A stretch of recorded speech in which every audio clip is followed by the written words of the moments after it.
bir men ýökedim oyunu kabul edin. İkiňiz bir men ýökedim. Ey aşağı etken deme men tarayan diye. No geçen götüne. Yiyeceğin sıkayın sen ömür Takavlama yiyeceğin. Takavlama yiyeceğin amına sıkayın ben. Bas falan. Yiyeceğin amına sıkayın. Sesine söyle o. 3 saat bana 3 saat. Ana limon. Yedirecek. Kavundan verem gidiyorlar. Yiyeceğin amına sıkayın. Takam gelin takam. İkisini de asmayı Yiyeceğin sıkayın ki. Dur barmen de dur kör pevlo oynamdaki mutlu bol ayt şonu men sanamadım.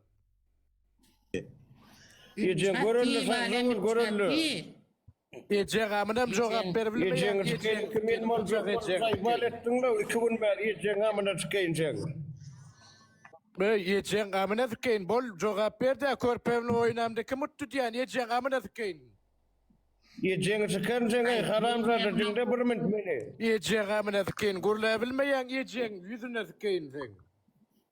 Bas falan dama onu gır. Onu ölüşün falan Yiyeceğin götüne sıkayın. Yiyeceğin sıkayın zom mı sen? Yiyeceğin götüne sıkayın sen o.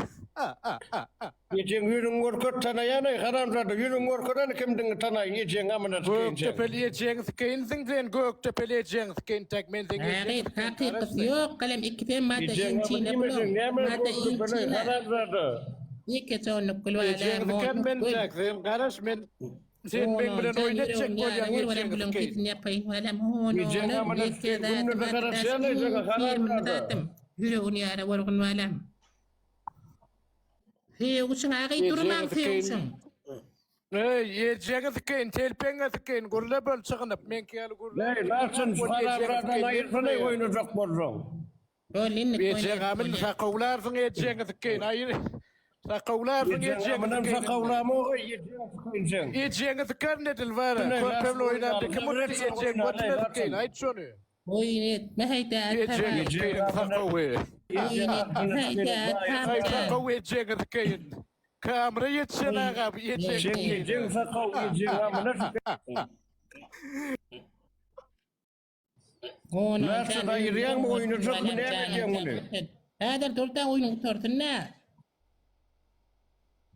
Yiyeceğin sıkayın kabul etsene olsun o haram zaten. Yiyeceğin gelmez burayı. Ağay yukarı çıkanla oyundan çıkana benim bağırtın çık. Yasama yiyeceğin sıkayın doğru ne olmuş? Yasama yiyeceğin amına sıkayın doğru. Oynat kaydette çık.